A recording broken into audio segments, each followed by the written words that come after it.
Hi everyone, মোহনলালের upcoming cinema যেটা বর্তমানে Hotstar এসেছে, সিনেমাটার নাম হচ্ছে নেরু। তো সিনেমাটার ব্যাপারে কিছু বলার আগে আমি আবারও বলি, আমার ব্যাকগ্রাউন্ডে নয়েজ চলছে, তো সেই জন্য আমি দুঃখিত। তো এবার আসি সিনেমাটার ব্যাপারে।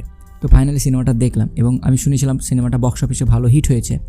এবার সিনেমার গল্পটা বলি। একজন ব্লাইন্ড বা অন্ধ একজন মেয়ে আছে যাকে রেপ করা হয় এবং তার কেসটা নেওয়া হয়, ঠিক আছে? তো এটা হচ্ছে গল্প। এবং এই সিনেমাটা শুনলাম মোহনলালের খুবই একটা পপুলার সিনেমা হয়েছে এবং ব্লকবাস্টার বেশ হাইপ হয়েছে।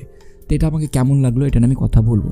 চারিদিকে আমিও দেখলাম বেশ কিছু রিভিউয়ারদের বেশ ভালো লেগেছে, কিন্তু আমি সিরিয়াসলি সিনেমাটা দেখার পর আমাকে বেশ কিছু জিনিস এবং বেশ কিছু জায়গা খুবই সমস্যা লেগেছে। এর প্রথম দিক হচ্ছে, যেমন নর্মালি এর আগে মোটামুটি বিগত 200-300 বছর আগেকার থেকে, মানে যখন থেকে সিনেমা আবিষ্কার হয়েছে তার বেশ কিছুদিন পর থেকে মোটামুটি আজ অবধি প্রায় একাধিক সিনেমা এবং প্রত্যেক বছর 1-2টা এরকম সিনেমা আসে যেগুলো এই ধরনের খুব সেন্সিটিভ টপিক নিয়ে হয় এবং প্রত্যেকটা সিনেমার গল্প খুবই সাধারণ থাকে। তো অন্যান্য সিনেমার চেয়েও আমাকে এই সিনেমাটা খারাপ লেগেছে। তার পেছনে কারণ হচ্ছে এখানে প্রথমে দেখানো হয়েছে যে ভিকটিমকে, আসামিকে, এবং এটাও দেখানো হয়েছে যে কীভাবে করা হয়েছে। তো সব কিছু আপনি দেখতে পারবেন, বুঝতে পারবেন, কিন্তু ওরা প্রমাণ করবে, যে কারণে যেন আপনার বড্ড বিরক্ত লাগবে। ওভারঅল আমাকে এই জিনিসটা সবচেয়ে বোরিং লেগেছে, যে আমি অলরেডি জানি যে কেই করেছে, তো সেই জন্য আমাকে ভালো লাগেনি।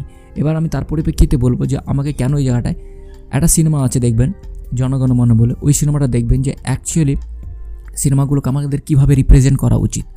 এবং ওই সিনেমাটা আমার মনে হয় আজ অবধি যতগুলো সাসপেন্স থ্রিলার এবং এই সমস্ত সেন্সিটিভ টপিক নিয়ে বানানো হয়েছে, one of the best topic এবং খুবই সুন্দরভাবে এবং মাথা নষ্ট করা সাসপেন্স অ্যান্ড থ্রিলার সিনেমা বলতে পারেন। তো এই সিনেমাটায় ওইরকমই একাধিক ভুল আছে এবং খুবই ওয়ার্ড। এখানে বেশ কিছু ট্রোপ পুরনো সিনেমার, যেমন হয় যে একজন উকিল যে কাজ থেকে বিরত আছে, সে পরবর্তী কেসটার মাধ্যমে নিজেকে প্রমাণ করে। তো এই ধরনের সিনেমা আমরা একাধিকবার দেখেছি। তো এই সিনেমাটা সিরিয়াসলি দেখার পর আমার মনে হলো এটা আমি কেন দেখলাম। তো যারা দেখেছেন তারা বলবেন তাদের ভালো কেন লেগেছে, আর যারা দেখেননি তারা ডেফিনেটলি সিনেমাটা দেখার দরকারও নাই। টেক কেয়ার, বাই, ভালো থাকবেন এবং নিজের খেয়াল রাখবেন।